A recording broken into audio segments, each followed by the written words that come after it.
Hello, everybody, and we're looking today at one of my favorite currently artists, Chris Forsey, living artist, watercolorist.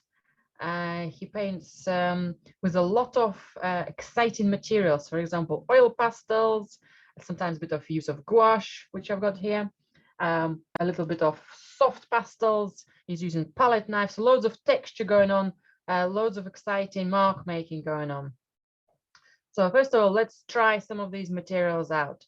So I'm going to put my white away. I'm going to put my soft pastels away. I'm going to keep my oil pastels here. Right, so what I'd like us to do first is to explore some of the basic marks and how we can make them creative as marks, and how we can produce some of the depths within the field. Now, if we analyze the painting itself, the sky, the fields behind the tree is something what we do normally, reasonably simplified, and we can work with that. What's different and new is all that foreground, all the lines, kind of very slender grasses. There's some lovely pale blues coming through among the beautiful poppies. And the depth of the field is also created by using still maybe fresh white, or maybe just a little bit of white tones, paler greens, and only small amount of darks within that kind of field, yeah? To show almost like it's glimpsing, the shadows are just coming through in small quantities. All the rest is filled up with light. So what I'd like us to do first, it depends how big range of the pastels, oil pastels you have. You don't have to have a lot, but I'm going to try out a few colors just to see what they look like. So I have some very pale pink. Okay, I'm just going to take them a little bit out of my box and just try them out. A little bit more darker one, kind of orangey pink. I'll just make them darker just to test what the colors are like. I quite like, and I can see some beautiful yellows in there, maybe lemony yellow or maybe lighter yellow if you have one. Is that soft? Is that soft? Those are oil pastels. Oil pastels. Oil pastels. Oil pastels. So these are going to be our colors we're going to put before we start painting. Okay. If you only have one or two oil pastels, let's say if you've got white, you've got yellow, if you've got pale blue, perfect. If you've got a range, we can use a range. We might just only do with each color a couple of lines. Okay. If you only have white, or if you only got a candle, that's totally fine as well. But that might just give us a little bit of extra color use. And I also like seeing a bit of turquoisey color. I think my turquoisey color is much more blue. Let me just try this one. I think this one is quite green. No, maybe not that one. Let's try this one. Sometimes they appear slightly different to, okay, that's a nice turquoisey color, but maybe it is quite dark. Let's try this pale blue. I think the pale blue will do better, actually. Okay, so that's my decision made. So, and what I'd like us to do as a practice piece, I'd like us to, we need to create some very slender lines for some of the grasses, some of the stems. So we might need, if you have used your oil pastels for a while, you need to create a sharp edge. So, or you can use a craft knife if you've got one, and kind of just sharpen one of the edges, just so you have much more pointy end to one of them. Okay, so I might just move that across. So it will give me some thinner lines. You might see it, you might not. If I'll do it with my blue pastel, blue oil pastel. So I'm looking for some slender lines. Okay. Okay. Alternatively, if you haven't got a craft knife next to you, just use the pastel, just kind of apply it on one edge and just press quite a bit. You will end up with a pointy end on one side, on one of the sides. So you'll have much more sharper lines. We don't want wide lines. We want some narrower lines, okay? Because the plan for us will be to create some of them. I'll work a little bit with this blue pastel just to practice and so you can see it better. I will do the same with my yellows and white, maybe very off-white pink, because if I'll just go for very bold color, I might not need it, yeah, as much, but this is for us to see. Okay, so I've got some, maybe some lines, how some of the stems might be going. So I'd prefer to have more solid line rather than broken line. Now my watercolor paper has a lot of texture, and that creates more of a broken line. Well, that's probably as much as I can do it as solid. And there are some small ovals or semicircles or circles, almost representing some of the groups of flowers spreading out. Okay, some of them a bit more cluttered. Maybe some of them I can see somewhere else, a bit more solid blue. So I just want to, it's not particular placement I'm doing them. Just want to see how the colors will work together against the watercolor later on. Maybe I'll add a bit more yellow. Again, in the similar maybe directions of lines. Doesn't have to be loads. We're going to have other areas in our painting where we're not going to have any lines at all. I just put a little clutter of the lines here. Okay, if I can have more slender lines, might be better. And some lovely dots, yellow little marks. Again, I don't know if you will be able to see them on via the camera. Yeah, just about. They might again create a little texture, slightly decorative, but at the same time, it's kind of the busyness of the variety of the plants in the poppies field. Okay, and how some of the lines might be overlapping.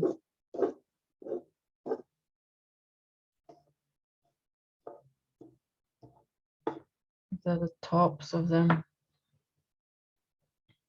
Quite like that little technique of yellow small dots.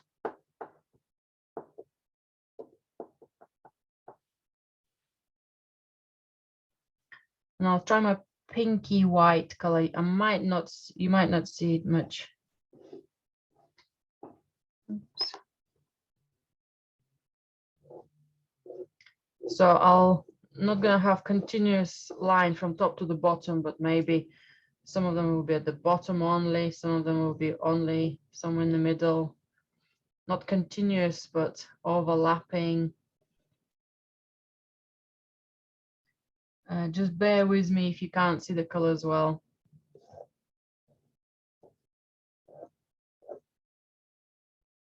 Okay.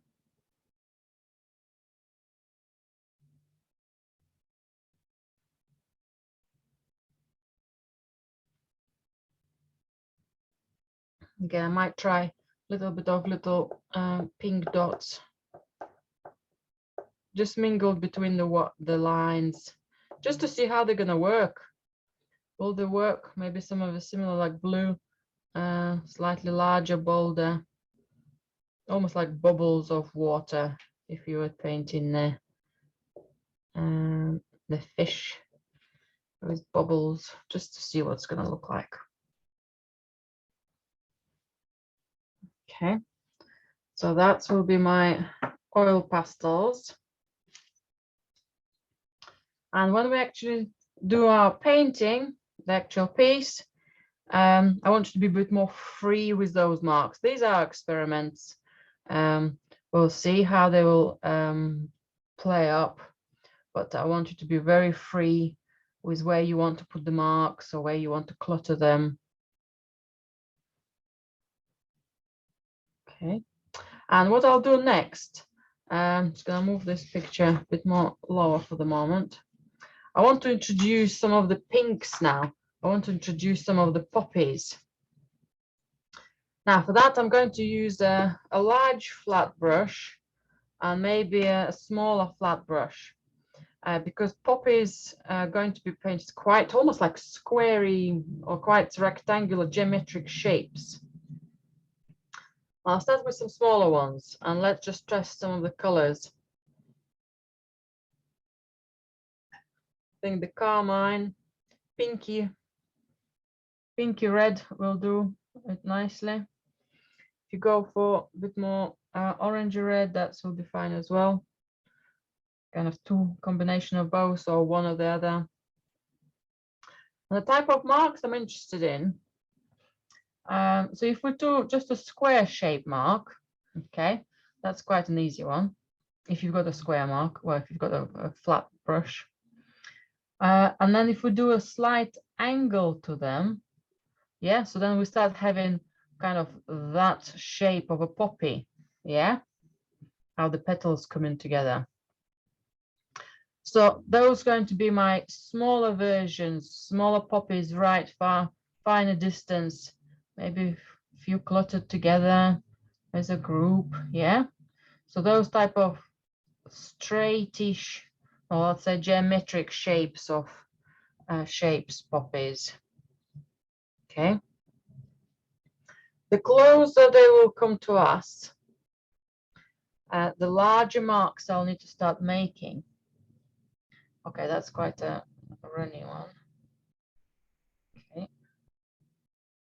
Let's have a tiny bit of tissue here to control that volume. So we can do similar ones. Now, if I were to make a similar shape, I probably need a wider brush. Okay, so my flowers are going to be not as open and deep in the middle ground, so they're quite small and elongated depth-wise far back. They're a little bit more wider, but not very deep in height in the middle ground. And when we come to the foreground, we're going to have a bigger brush, larger brush, and the marks become much more wider and the flowers are no longer far away from us, not just for the size of them, but we also start looking almost inside of the petals. So the flowers are right in front of us. So they become much more wider, so they become much more deeper in its size, yeah? So they're not going to be so narrow in its depth like that. That will be the shape of the flowers if it's kind of turning away from us almost, or just seeing just the flatness of it. When we have a wider, taller representation of the petals, we can see them much wider, much more deeper. Okay. So any kind of geometric shapes, they almost interpret our petals much more, well, they interpret our petals much better. Okay.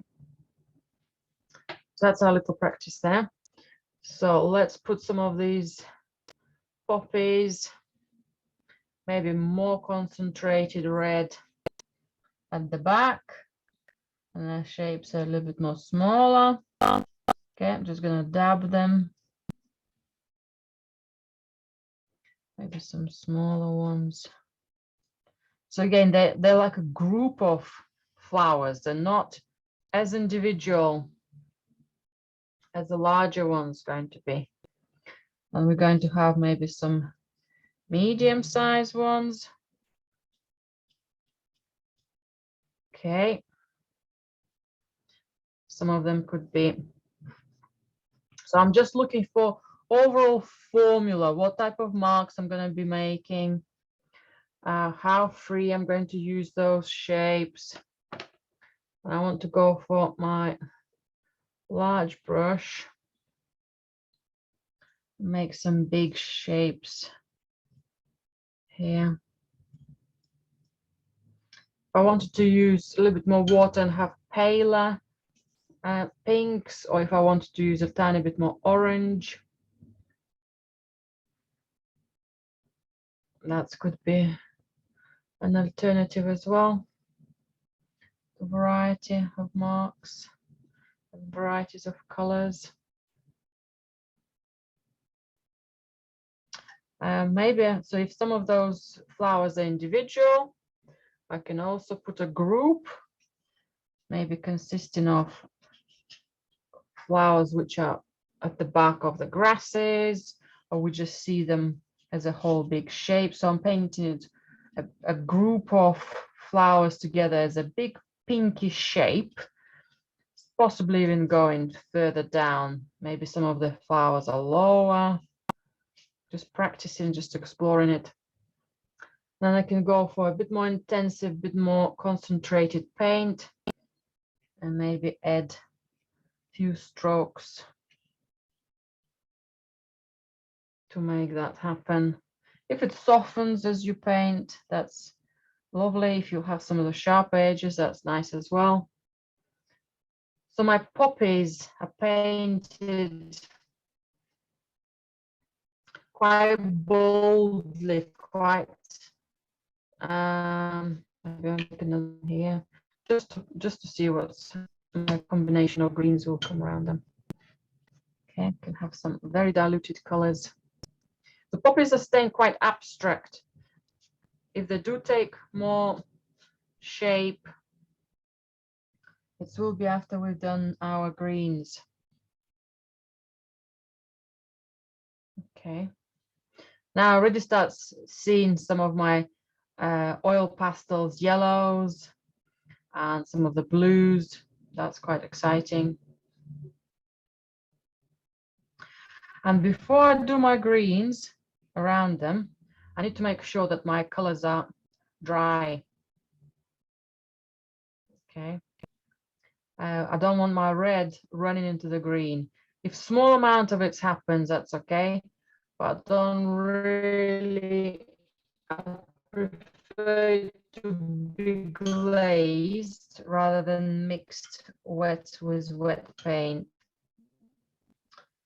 And I'm going to check my blues just by mixing them and identifying which greens I'm going to go for.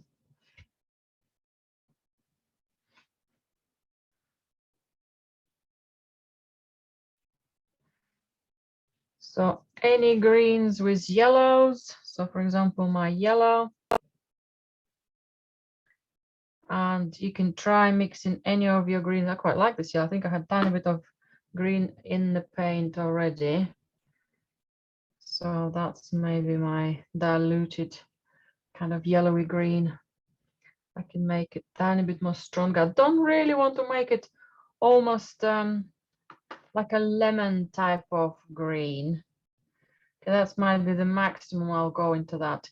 But I will use some orange with sap green, or with, if you have got emerald green, you just need to increase your volume of orange, or any other hooker's green, any other kind of yellowish, orangish type of green. That's would be brilliant. We can still add extra orange to it. We can still add extra yellow to it. So that's nice. And if I'll make one green tiny bit more darker, then I'll just mix it with some orange again. That's lovely. And then my shadows, I'll probably add a tiny bit of violet to it. It makes it a bit more browny green. That's nice. And also it brings it a little bit more closer to our poppies. Okay, so I just added a tiny bit of violet to this. Or another option is a small amount of indigo. It will make it a little bit more blue, but both combinations will be fine. Bluey green or a little bit more violety green.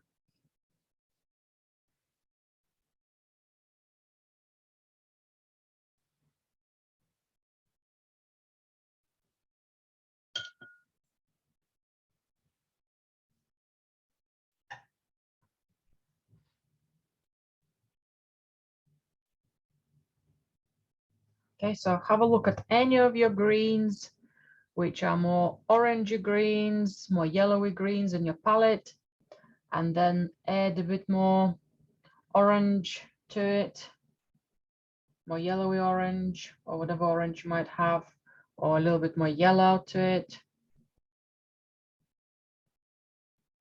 And then for the darker ones, more concentrated green with some violet, or more concentrated green with some indigo.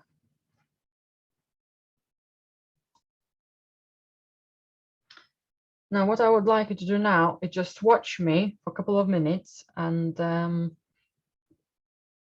you can work and practice your own lines. I'm just going to get a tiny bit more lines here, as this was my sample piece anyway, but while I'm expanding it here, let's give another practice here.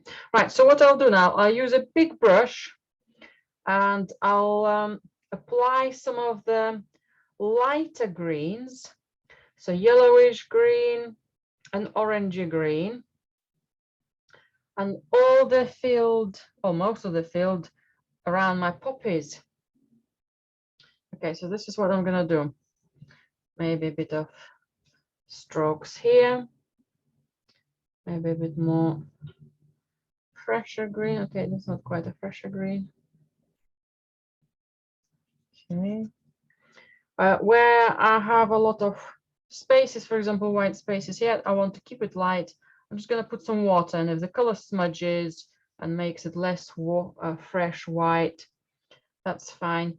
Coming close to the poppies, but not overwhelming them, so they're not going to run if something is still a little bit there in the color. I'm going to go a little bit more into the orange. So I'm filling up the spaces.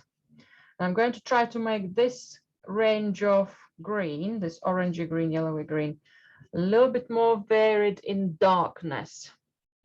So for example, that color happen. Maybe I'll put a tiny bit something dark here. I'm not making it so dark as it's going to be, but maybe a tiny bit darker. That's going to be maybe my dark corner. And other areas I'm going to fill with maybe some water and just drag the color out. So there's something lighter tone, medium tone, darker tone. And again, I'm just going to vary it a bit more. And whatever the color is going to happen, it's going to happen. And if you can bear in mind both the color and the tone, fantastic. But tone will be more preferable at this stage. Okay, something lighter, something darker.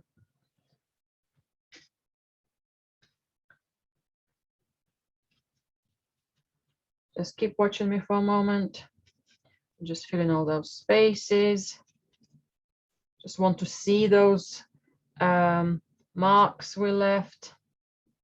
Okay, maybe something lighter still here. Maybe more watery. I want to see all the oil pastel marks. Maybe some more water.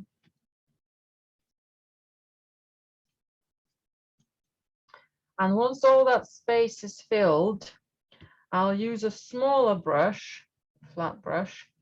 I'll introduce those darker tones. So we had that darker green and a little bit of violet. So I don't want it to be super violet, but I just want it to be slightly darker green.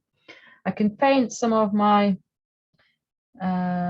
gaps I've left around, well, those little gaps within the blue pastels. If you've done those bubbles, I can introduce some darker tone, increase it, maybe a little bit of indigo.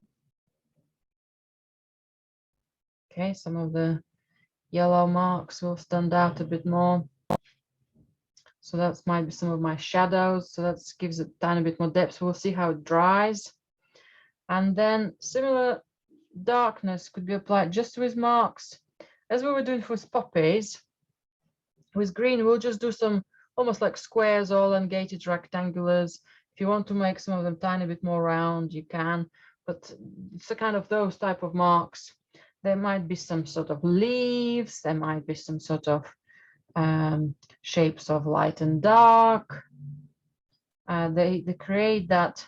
If some of the areas are still wet, that's lovely. If they dry already, that's fine as well. And I'm going to vary the darkness of those shapes as well.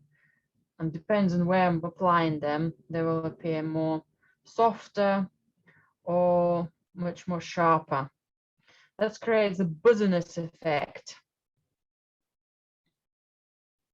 Okay, tiny bit more darkness, maybe somewhere here. Okay, maybe somewhere else darkness in the corner here, because it's, the grass is opened up maybe in this section. Okay, so that's a technique we'll be using. Creating some lighter marks and then working on top with a darker watercolor.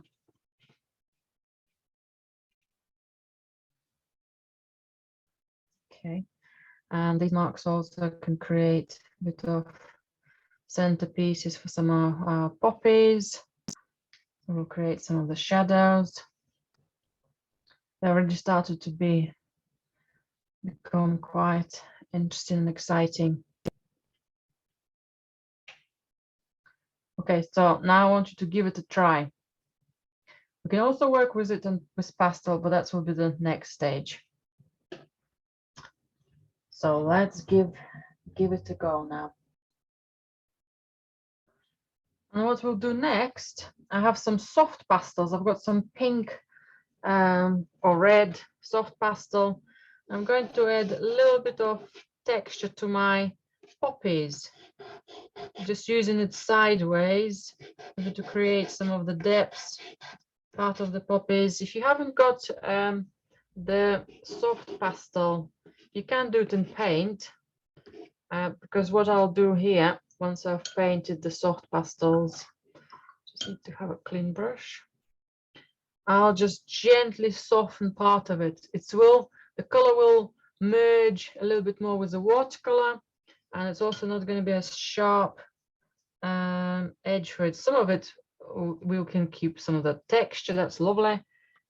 That's exciting mark making. So for example, easier to apply between some of our lines if you wanted to apply it in between the lines.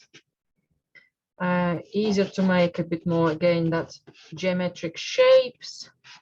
You can also create, well, you only can do it on your actual painting when your watercolor is dry. That gives quite a nice, exciting marks. It doesn't mean that we can't add watercolor as well, or yeah, it just gives it something different, gives it a bit more depth. And exciting part of it is to keep some of that sharpness, maybe a little mark of the edge of the flower, maybe just a little bit of that extra highlight of the folding of the petal, but not overworking too much. And you can also use a white pastel.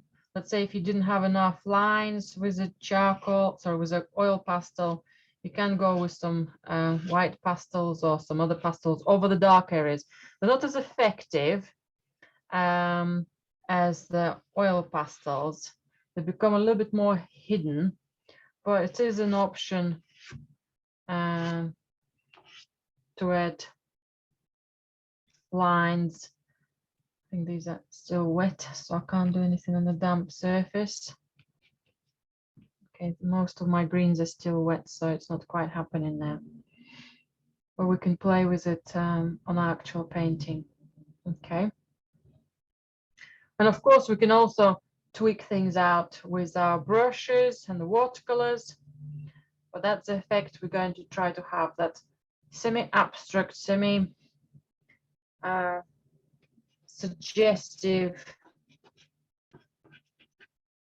suggestiveness of the whole field will be fantastic. And we can do as well, we will do a little bit of sparkling as well. If I use a tiny bit of violet with my reds, I can just dab, maybe just do some splashing as well.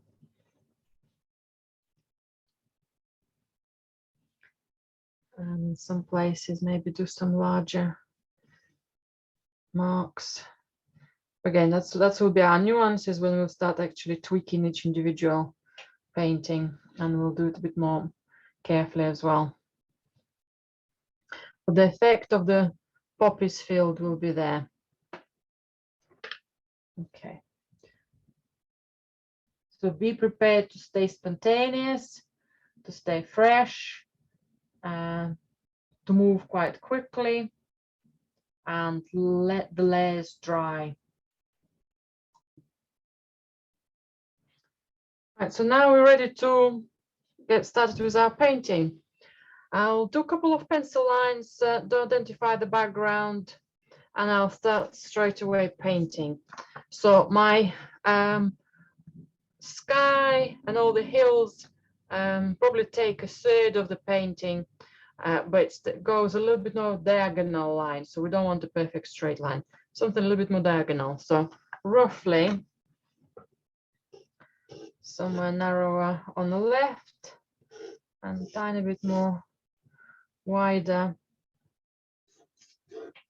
at the right. Okay, there could be sub curves in within that line. How we'll start working with the colors, and the flowers will be coming up. I think there's a little bit of extra depth, what we can see in between the flowers, kind of a couple of parallel lines of the field.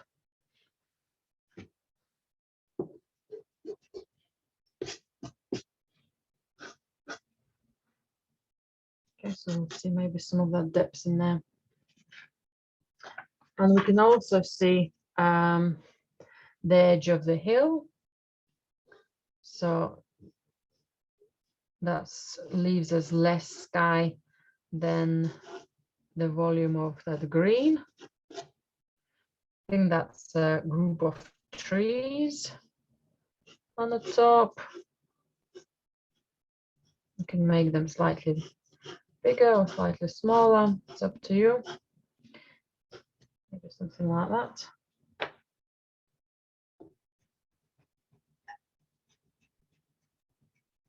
Tend to use loads of straightish lines to identify the shape rather than round.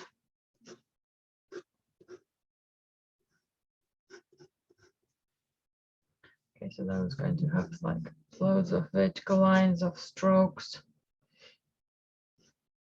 And then we have a nice slopey edges.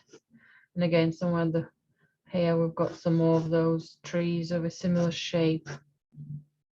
Maybe a gap between them, or almost a soft gap.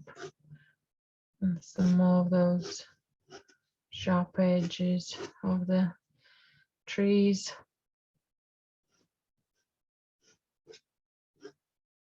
Okay, so then to find roughly the volumes of the shadows. Or we can do that quite happily with a brush as we change one color to another. Then we have our key tree here. our dark tree. Now, what I'm going to do almost like a V shape for it at the base.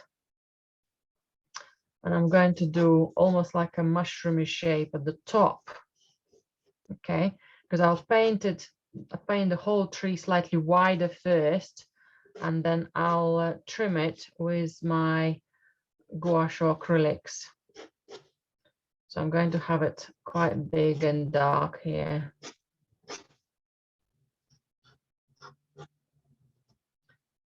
If there are gaps between tree trunks, I'll do that with my brush. Some fields and some sky there.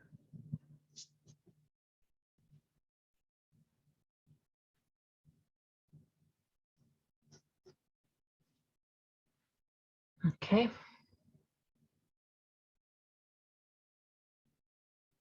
If you were to sketch just a diagonal line down for the fields here and rough positioning of the tree, the rest could be done with paint.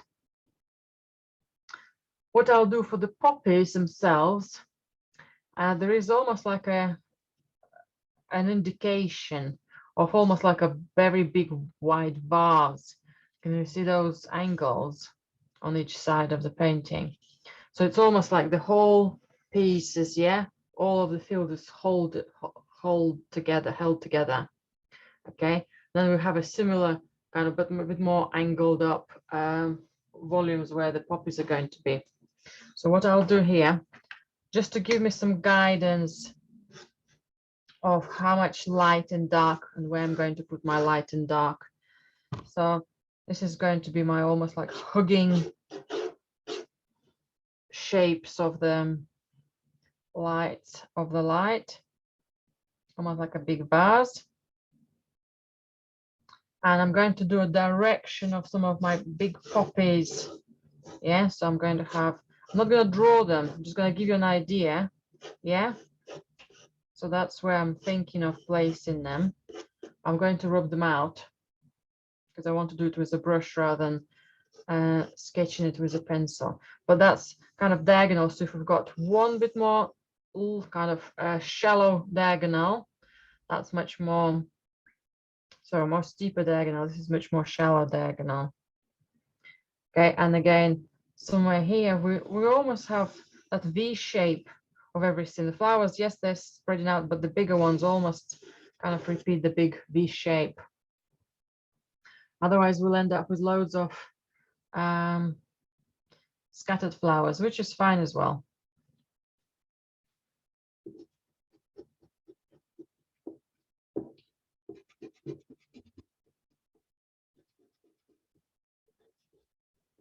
So there's somewhere there, but if I'll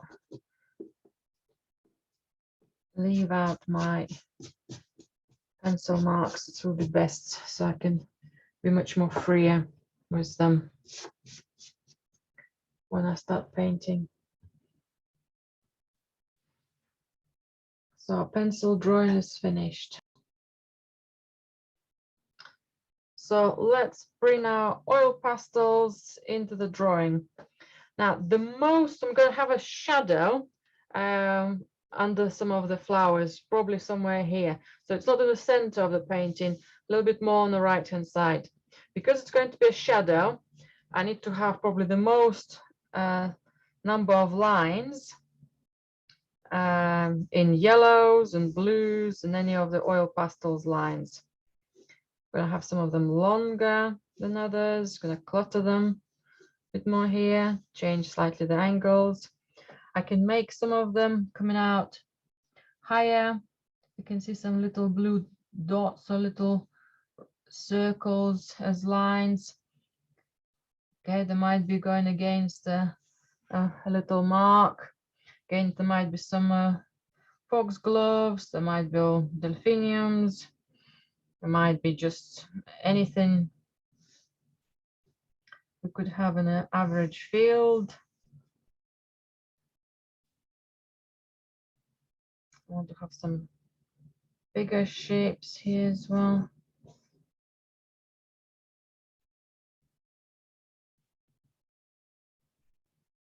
Okay, a bit more elongated, a bit more cluttered.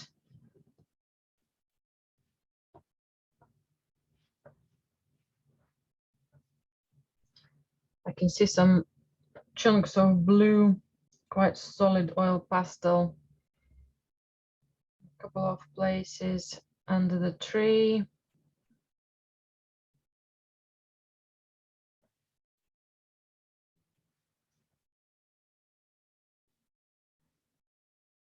Okay.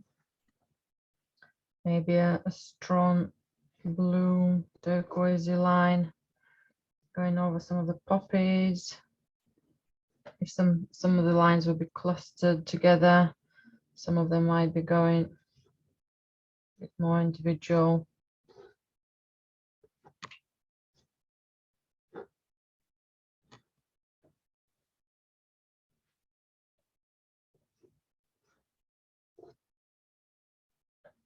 And there will be another darker section somewhere here under the tree. So it means that I can do some extra lines. And also there will be some few lines coming out. Now I'm leaving some spaces out for some yellows lines, for some pinky lines, looking for any of the cool shapes I can see coming out.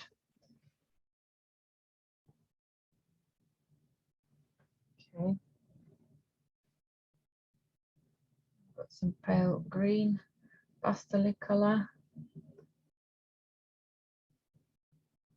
And where these lines are going to stop, how they're going to interact with other shapes. So they're not, hopefully not going to be too abrupt.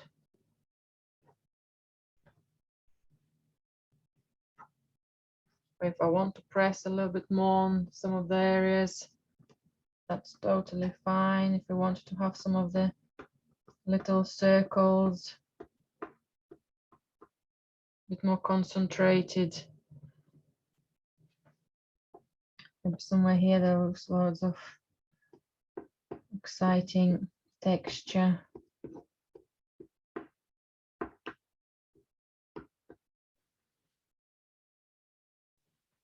You can always use one color and come back to it.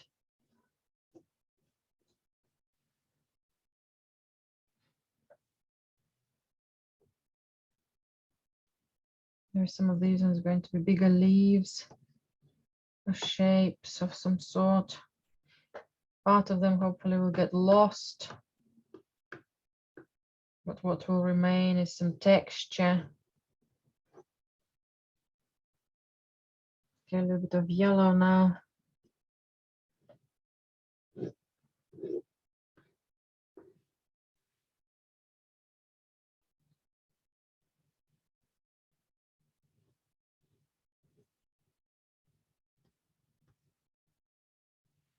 Quite like that spread of the yellows somewhere here. Maybe there's some beautiful small flowers. If it's hard to see on the screen, just have a look at the artist work we're using as inspiration and give it a go. Apply where you think this might work. So I have more busy, excuse me, a bit more busy area where my shadow is going to be here, and one busy area here because it's going to stay darker in that corner as well. Closer to the horizon, I'll have maybe some more dots and maybe few lines poking out from kind of into the darker shapes of the trees and the woodlands there. I haven't done much pink. Let's do a couple of pinks.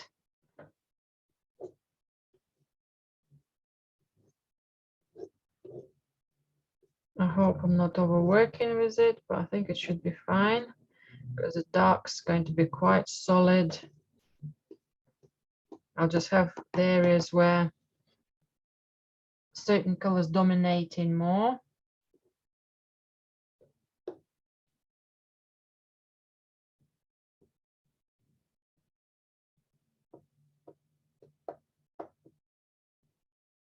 and where some of the colors not present at all.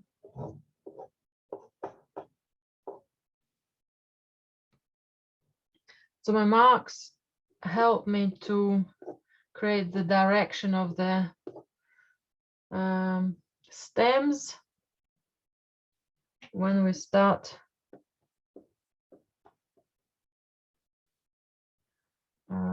painting the dark tones. The stems will be already there.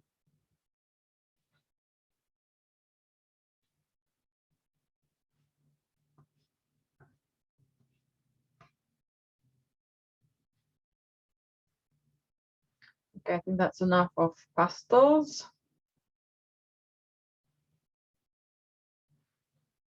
And a couple of more very pale ones here. And again, if I overdo it, I'll have to learn my lesson. Okay, that's enough.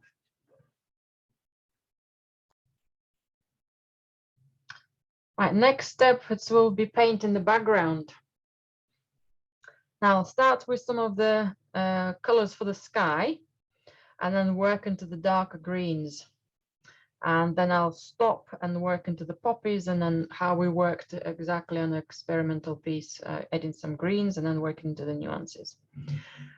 Because I'll be shaping up my dark tree with some of the gouache or white acrylics mixed with color, I'm going to paint all of my sky blue, and that white, with more opaque white, will come in and create a little bit more light for me. So I'll start with testing some of my blues. I think I'm gonna go for my fellow blue, so not fellow blue, azure, my lovely sky blue. Just need to make sure it's clean, it hasn't got any mixtures to it. Okay, and I'll probably use a little bit of ultramarine as well. That will make it, that's nice. That will make some nice combinations. So this is how it goes. Clean azure, okay.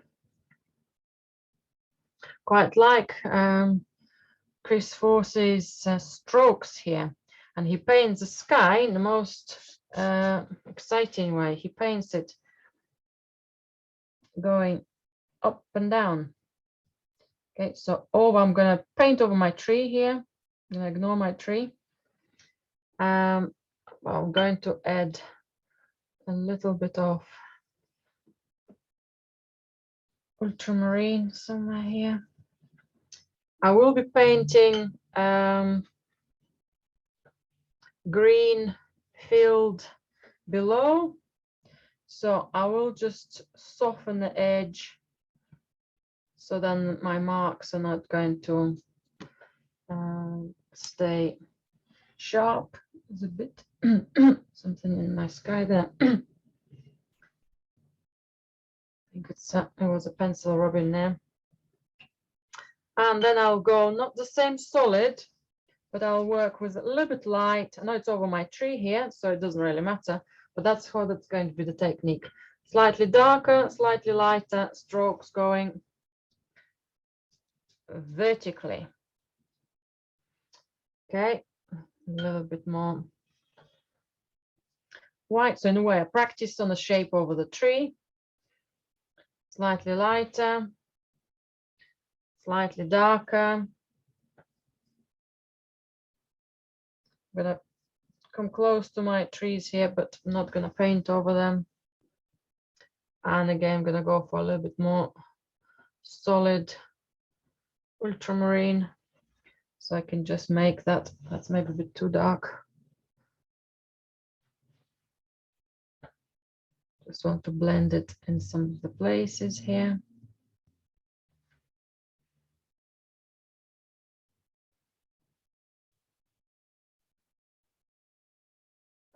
Okay, I can see a nice dark tone here.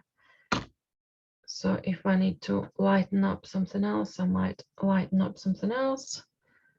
This stays nice and dark.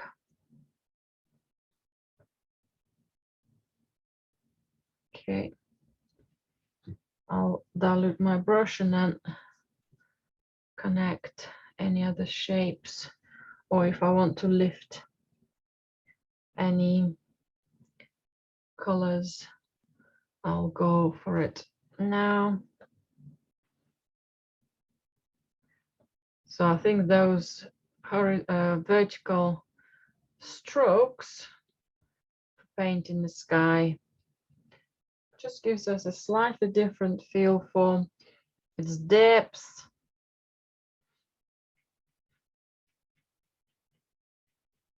for its formation, maybe clouds. I'll just make it a tiny bit paler here. And while my tree area, my dark tree area, the big tree on the left is still damp, I'll go for some indigo. I think just indigo will be great, or indigo and Payne's gray. Maybe more indigo on the top, more indigo and Payne's gray below. So I'll paint whole shape. If it's become slightly lighter because it's there is still moist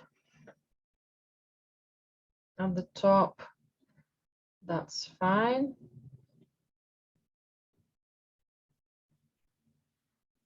I'll add slightly more Payne's gray to it, or just black.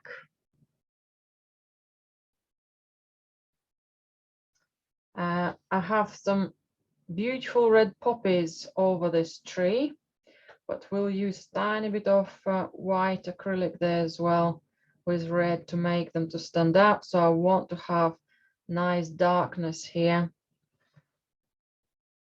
So I'm going for still indigo and maybe some emerald green. So I'm moving from one dark shadow to another. I'll be stopping very shortly. I just want to connect the sky and the tree together.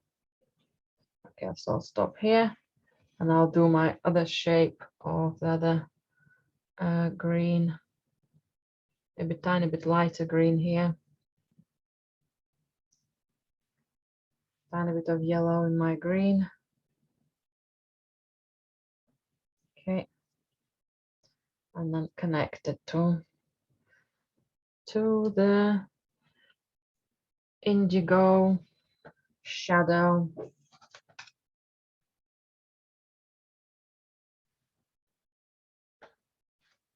If it appears black, it will dry out and we'll see that color better. Actually, I'm already seeing some beautiful blues and beautiful variety. If your tree becomes too solid, what you can do, you can introduce tiny bit of water and let it run or settle, and then it's almost like a light, kissed by the light behind the tree. Maybe if one of your shapes become too bold, too strong in darkness, I can do a tiny bit of light here somewhere.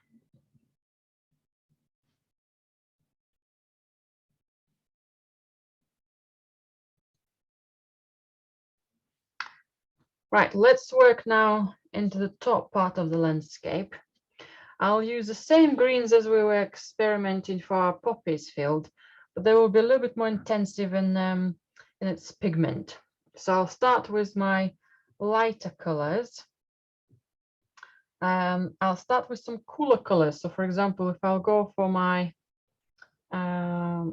green and maybe emerald green, or green and a bit of blue, I want to have something cooler but very light first. So I can introduce some cooler colors to the hill and then introduce some warmer ones. So I'm looking at lighter tones, cooler ones and warmer ones. So maybe watch me first. So I'll use some paler tones here. I'll work quite quickly because I want to merge the colors together. And I have a cooler shadow somewhere here, but it's pale. It's all reasonably pale. And then I'll just add to the same color some orange, maybe a bit more concentrated rather than runny. Okay, and then I can introduce it over maybe a little bit more yellow, orange, any of those colors. Actually, orange is looking good. And I'll paint the rest of the spaces above it here. If they run into each other, that's great. A little bit more of a color here, coming close to anything in the foreground, sorry, in front of it. Okay, and maybe some of that color on the top of this hill. So in tone, they look very similar, but in darkness, they're different. And a bit more coolness I should have left for the gap here between these trees. Actually, I probably will paint these big trees all together with similar coolness of the color, and I paint the trees on top. Maybe that's what I should have done, but that's okay, I can still do it. And I can do the woodland above on top of the hill in a similar color. I'll do all of it in that cooler green, turquoisey, blue, darker green, any combinations of them. So I'm doing an overall wash for it. Well, not even a wash, more of covering it. And at the front, on the right hand side, on the left hand side, sorry, on the left hand side, I've done a little bit of warmth of that similar color, maybe on the at the back as well, but mainly for the front on the right. Well, it looks front because it's much more lighter, much more highlights in there. We will shrink that light.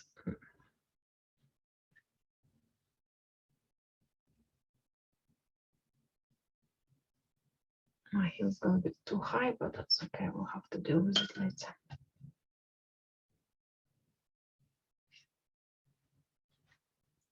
Okay, so lighter tones, cooler ones, and warmer ones. But I don't want you to over relax yet, because while they're damp, we need to introduce our darker tones. Again, I have some emerald green with some blue mixed together.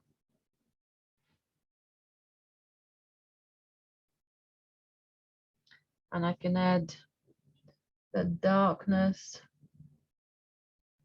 over my woods.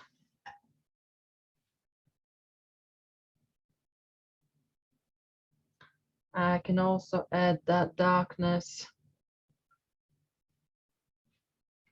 partially, little marks. Okay, those are dry now, but that's okay, then we'll have to work with that.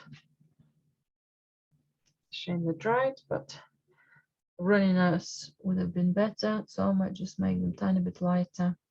Some sort of small distant trees at the back.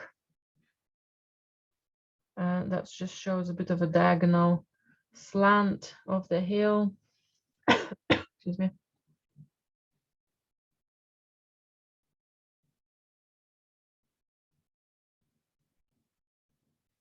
Can use more, any combination of your greens.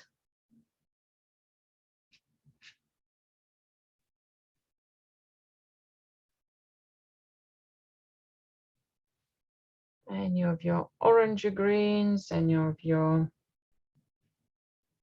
cooler greens, any of those varieties you want to explore. Just linking them a little bit together, those backdrop shapes. And then I'll do some darkness for the trees, woodlands below. I think I might use a tiny bit of indigo here.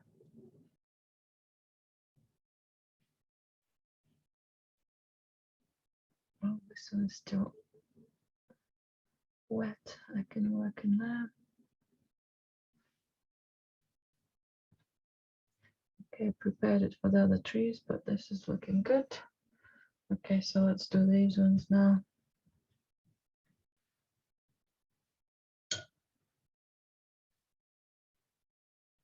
Maybe a little bit more indigo.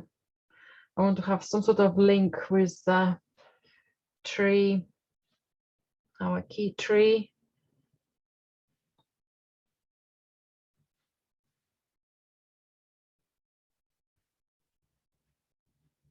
Almost like a big block here of darkness.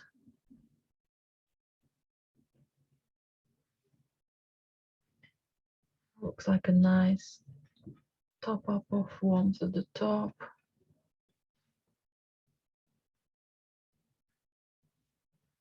And again, more coolness of indigo on the trees here. Loads of horizontal strokes here. And then I'll wash my brush and soften its edges. So if there are loads of extra light comes here, that's lovely. If I have any other sharp edges and I don't want to keep them, I'll try to soften them now.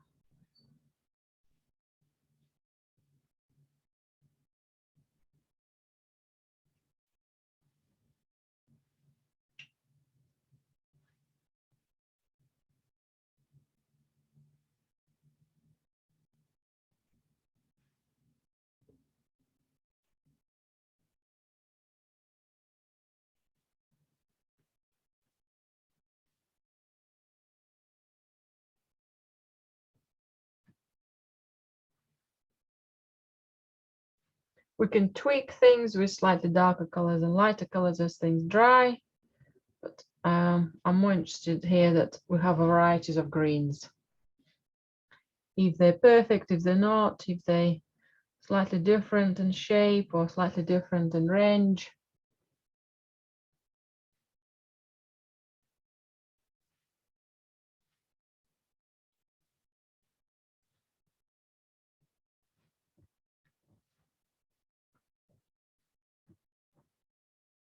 My top trees, woods are too solid. I think I can gently lift some of that darkness.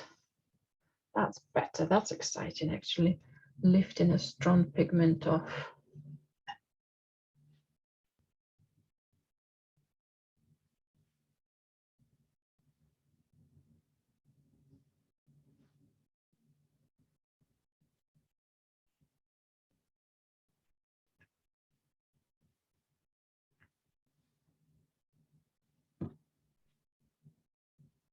So while the area is still wet, I keep playing with it.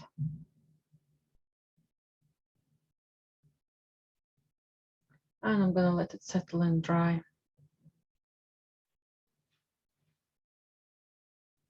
Actually, I do need to do a corner of this field here as well. So then it makes a link. So if I'll go for a little bit more orangey, so it's kind of a gap of the flatter shape of the field we can see. So that's will contrast with our flowers. A little bit of darkness in here. And some yellowy green between it.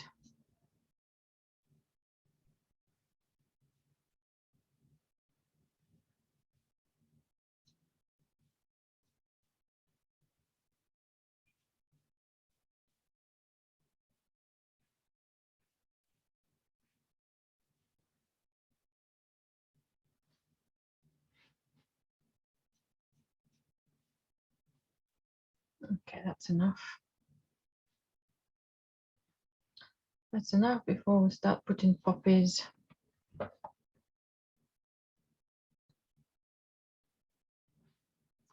You can keep playing with the textures of the greens in the background. For example, I just done a couple of dry brushing strokes to show the directions of the fields. There are a couple of poplar trees I missed out, but then they're not overly important if you have missed them. Just gonna put them maybe as a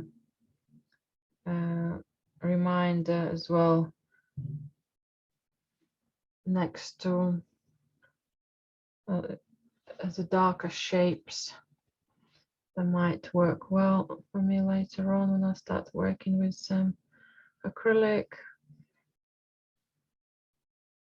Make it a tiny bit more even, not too transparent, a bit more solid.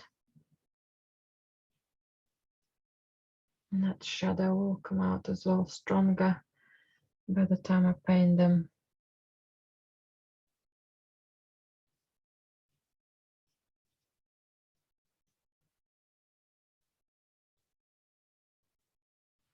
Okay. And let's just stop at that, just soften all this one. And then we're ready for the poppies.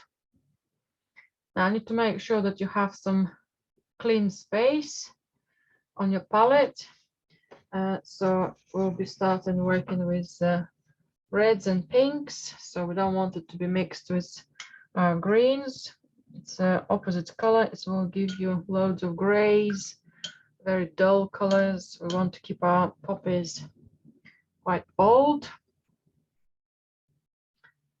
So ruby, or any of your pinky reds, a little bit more orangey reds will be totally fine.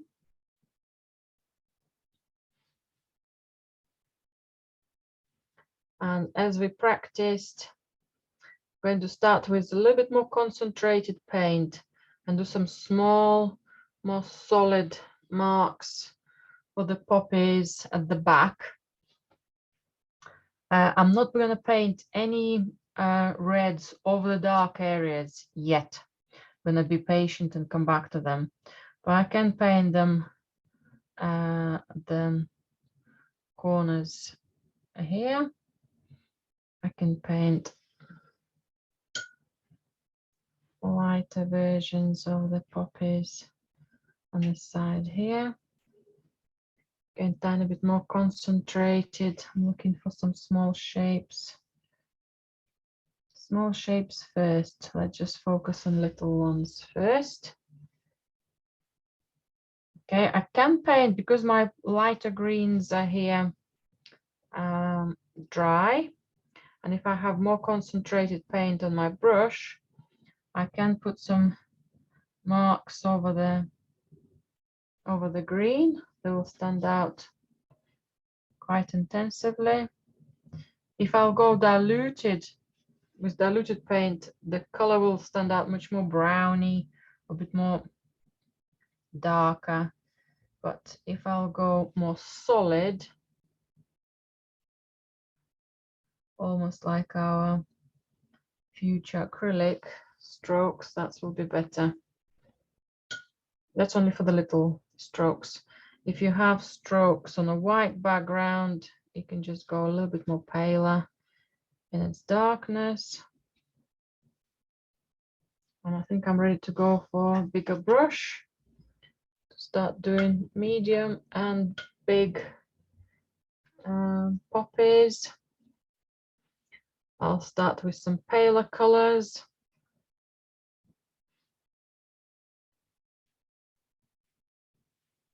Okay, maybe a tiny bit more cleaner brush.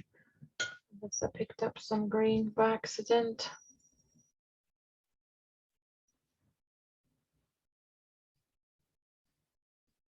Big strokes.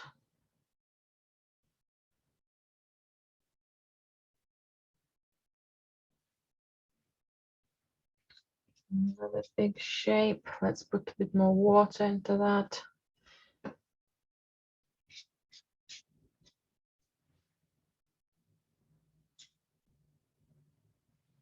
even more paler tone somewhere here in the center.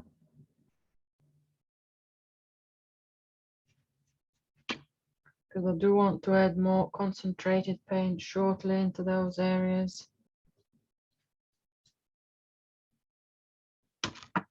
Maybe a bit more orange, orangey red, more cadmium red type of color.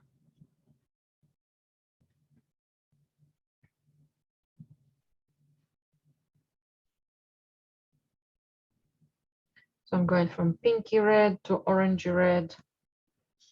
It's a lovely wacky petal shape flower here.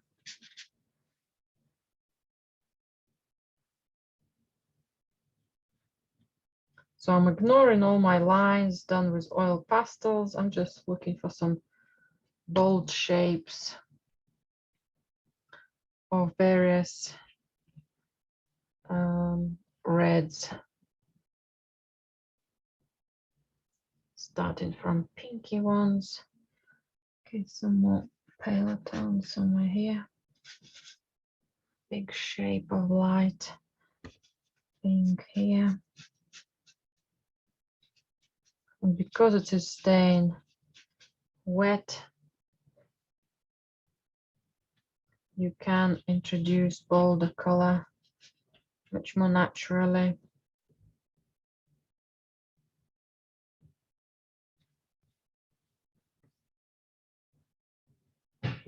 More concentrated. And you're ready for it.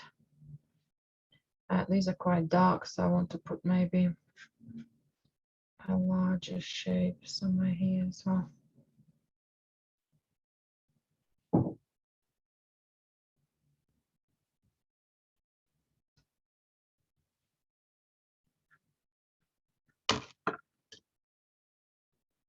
Maybe some more orangey red.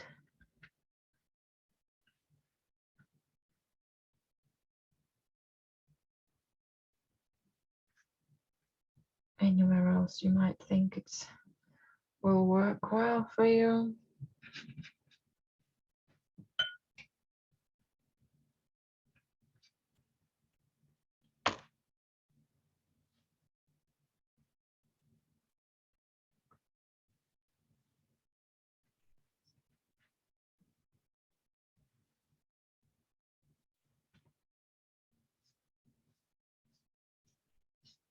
Just gonna spread this, running this out.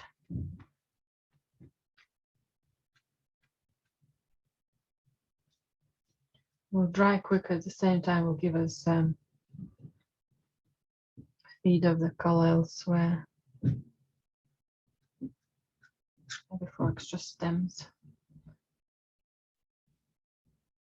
The rest of the work we'll have to leave for oil pastels. What I might do a little bit of splashing while my colors are wet. I think I can do splashing now. So I'm using some violet.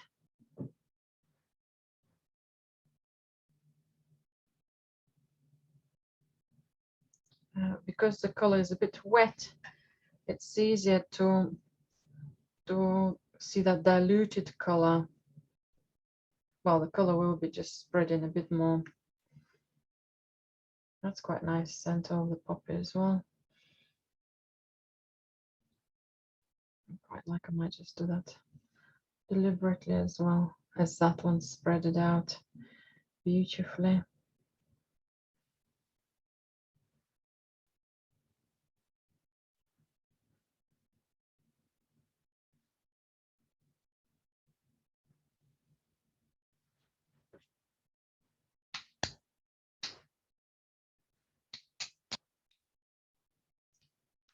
The areas which are wet, that will be good.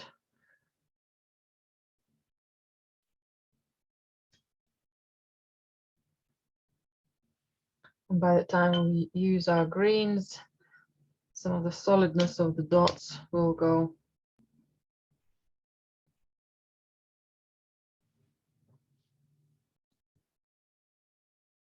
While my flowers are drying, I'm going to work with the bit of white acrylic and create a bit of light for the sky. So I'll use a soft acrylic brush, or it could be, just be careful which watercolor brush you're using so you're not going to damage it. I'll use tiny bit of yellow with some white to have a glow behind, to create some glow behind the tree. So I'm going to go for cadmium yellow, and it's mainly the white we want. It will be partially transparent, but there will be that opaque feel for it as well. And I'm going to first of all come close to the tree so I can shape its new silhouette. Okay. And maybe produce a branch here where the light is coming through. Maybe there will be some undergrowth under the tree. We can see maybe part of the tree trunk, some other branches. If you don't have enough white on your brush, your new tone will dry out very, very dark. It will make your silhouette being lost. So darker, more intensive blue will be better here. More intensive white, more intensive acrylic will be much better here. Okay, just doing the shape of it. It's looking a little bit silly in its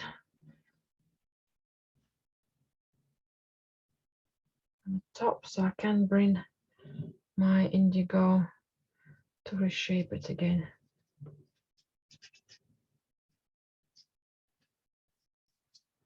Okay, let's see how that dries. Let's put some more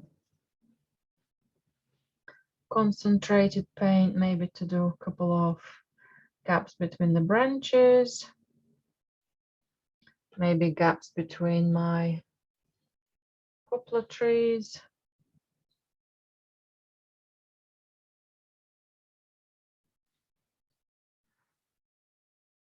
Tiny bit of water to make the paint flow, but I do want it to stay concentrated.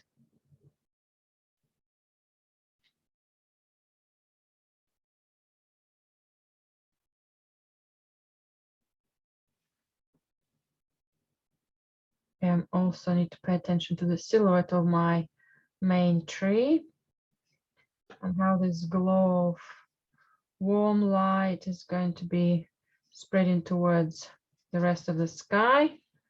Okay, I quite like them. Right hand side.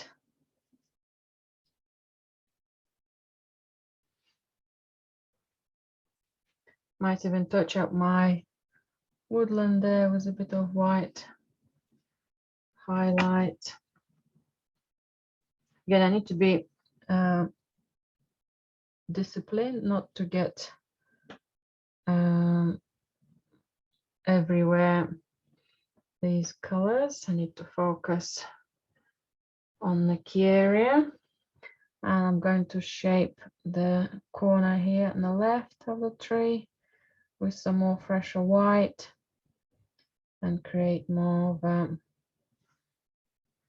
sky blue. I don't know if it's a mountain, if it's a, okay, it just comes out very similar shape as my green, so I need to shape it a little bit better.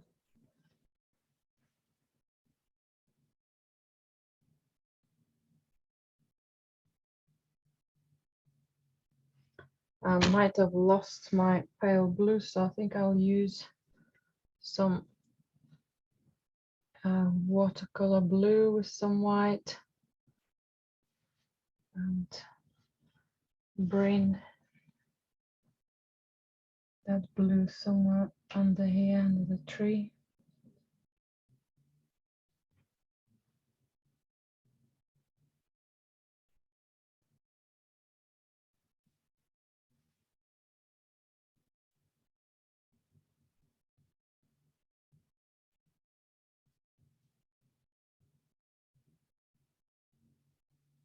That blue looks better than the bold yellow. Let's try that.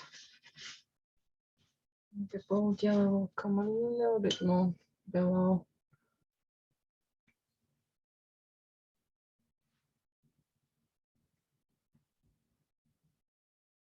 Yellow and white. I do want to see that silhouette here.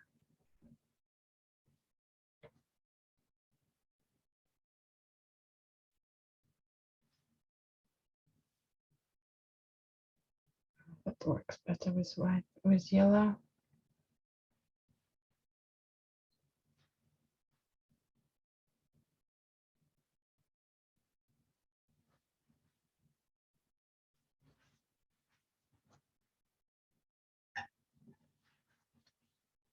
So playful little dots of light.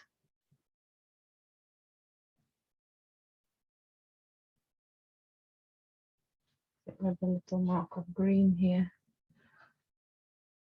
as I've lost some of my pale green. So a bit of white with the color does the trick. Creates a bit more space between some of the shapes. That's better.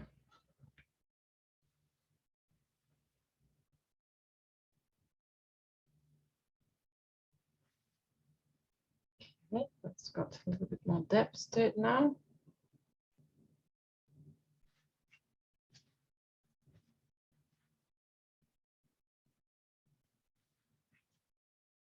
Okay.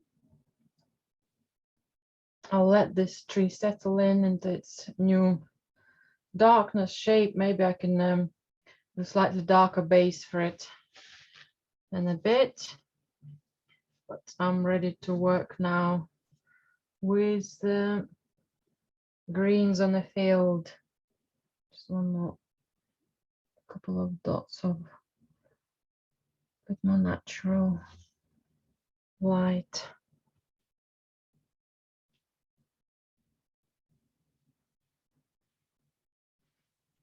So then the shapes to look like gaps between the branches or tree trunks. Okay, let's stop at that. So I'll put my white away and come back to my field.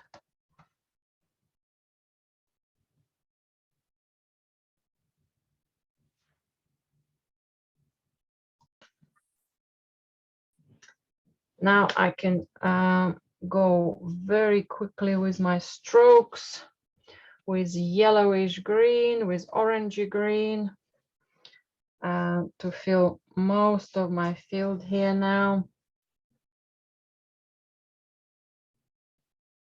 Okay, quite bold, maybe not as strong as that, maybe in smaller quantities. Okay, I'll have some color a bit more concentrated, and then I'll have more diluted color. I'll have a little bit more concentrated yellowy green. I'll have some more stronger,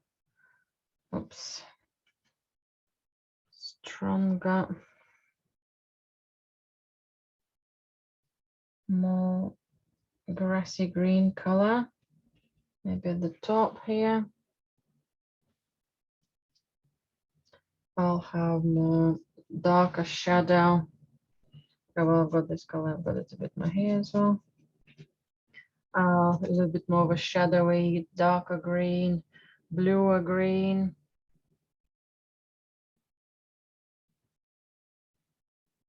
In the center here, just a bit more careful with the petals of the poppies, but overall it stays the same. So I'm changing. That's a shadow of my poppies, sorry, of the greens around the poppies. I'm still varying its color. Slightly bluer, slightly orangey, darker green.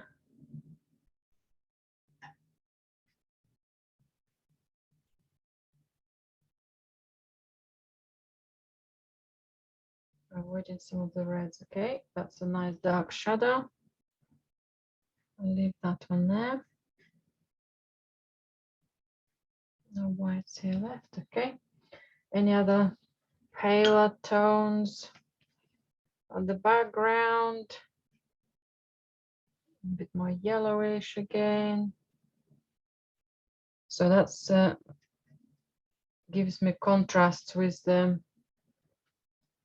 shadow of the tree at the back. Very diluted pale green.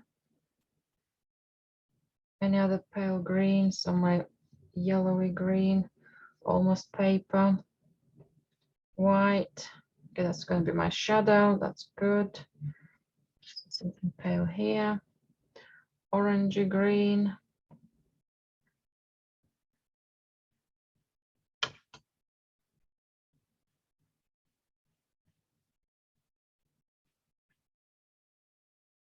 And some more of that darker green. We used a little bit of violet with that green.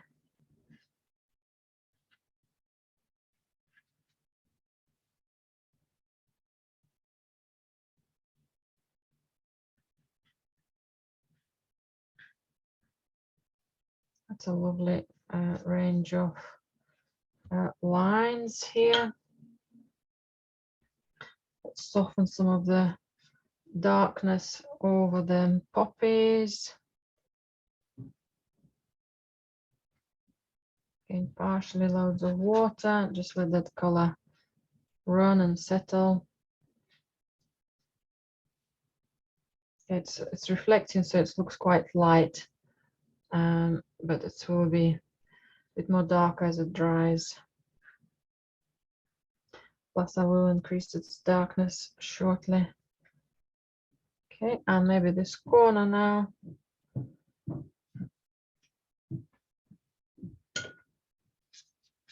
Getting some sort of lighter color, almost paper light.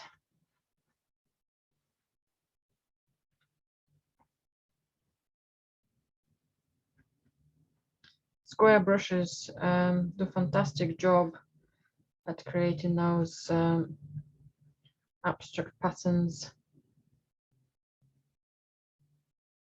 of field trees. Right, I'm going to do with a small brush some of those dark marks of green, violet and green come together. Let's do some of those blobs as parts of the leaves, as there were, if there have been splashes or just segments of the leaves, something concentrated in the corner.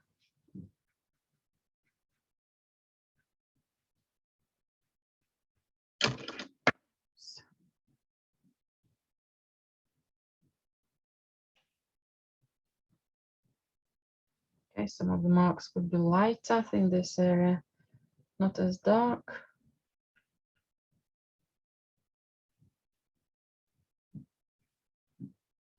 Yeah, it just gives that varieties of depths, and it's also varieties of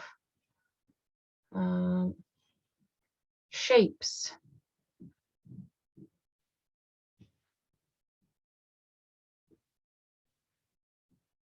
Quite like little dots here. The green will settle in again, a bit more natural. This section is drying lighter. Let's put a bit more darkness into this.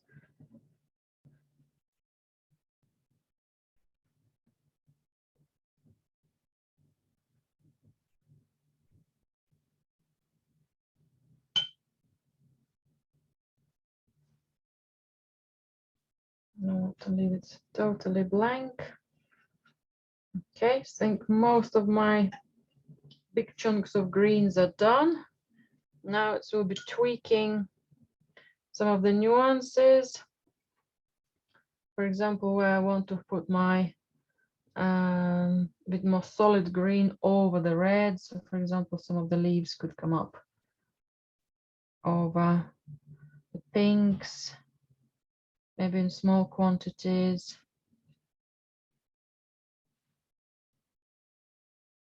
Okay, maybe some of these could be slightly darker. So that was a little bit of tweaking, a little bit of tweaking of shapes or concentration, what's a little bit more darker, what's a little bit more lighter. So now I'm happy with that variety. I'm happy with the freedom of the poppies and the field itself.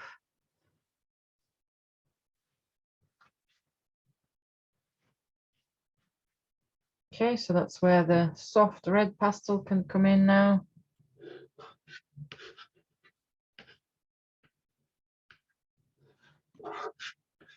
Again, just need to be careful not to overdo it.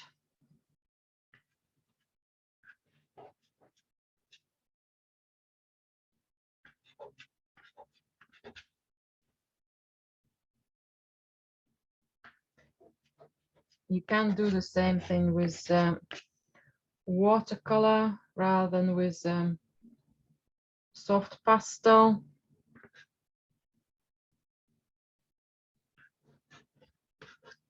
Wait, I wanted to do it everywhere. I quite like all this. Maybe just where it's slightly similar in tone, it just gives it slightly different direction or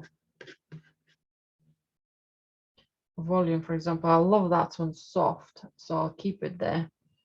Also want that red's coming across that end, so let me just soften some of this red with a tiny bit of water.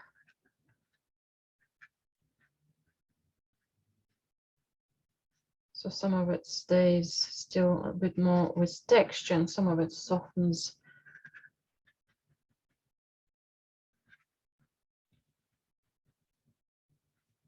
If you overdo some of the texture, you can just use a bit more orangey red.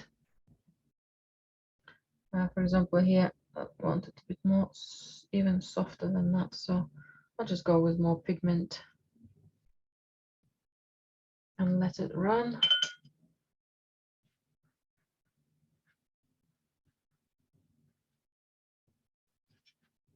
And finally, I have got some of the solid poppies to paint over my shadows of the trees. But I want to increase the depths of that green. So I think if I'll go for a little bit of green and indigo, I think I might change the silhouette of the field here. Just very, very small here. I want that depth. And I want some of the poppies to stand out. I want some of that to come out darker. It will not be as dark as it looks at the moment. It will appear lighter. It's just a super damp environment at the moment. Just want that contrast to be stronger.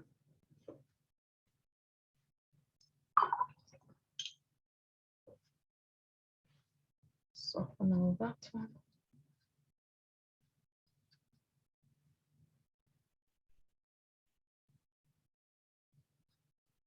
It's that depth of the under branches what I was more interested in darkening. Okay, so I'm going to stop on the tree and tiny bit more darkness and the contrast of the woods here. Just will show a bit more that it's a field there behind.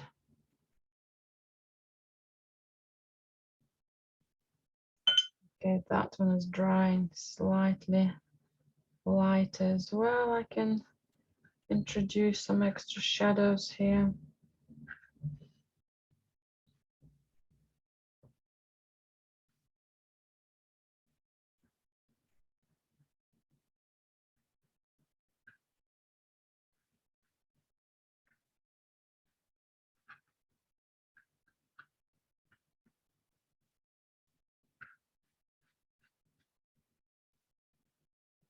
Okay, and I'm ready for some red poppies over the dark tree. So that's when I use my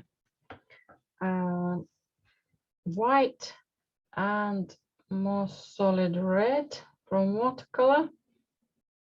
I'll mix those two together. I think I'll need a bit more orange. Otherwise, with white, it stays quite into the pink side. I wanted to have that sunny red. And I can put a couple of marks of pink. My paint's still partially wet, so I just need to make a few layers of it. Or could have used a hairdryer or waited for it to dry.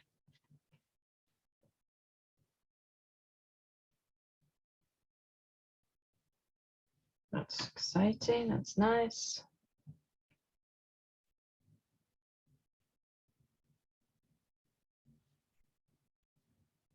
Breaking the edge of that more perfect field as well.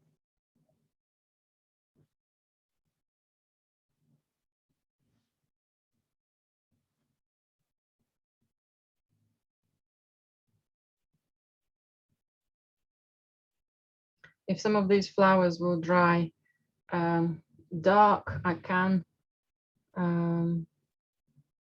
make them slightly bolder. I think some of these could be slightly lighter as well.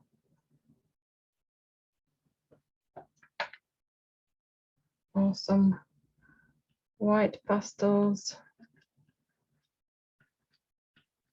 can be added to some of the darker edges where they will stand out. If they're not going to stand out, there's no point of introducing them. I think that's quite nice. Might make one of these ones longer as well.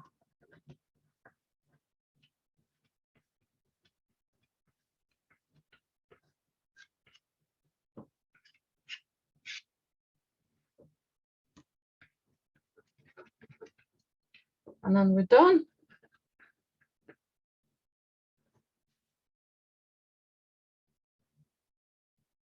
If I step back, I've got a nice big bouquet of flowers here. If this corner is looking too solid pale, maybe I can bring tiny bit of hint over the lines here to make them less chopped off, but more in sync with the rest of darknesses. Really happy with that. Some of that one could just lead as well. Just a couple of marks, but that area is still a bit wet. And I'm going to stop now.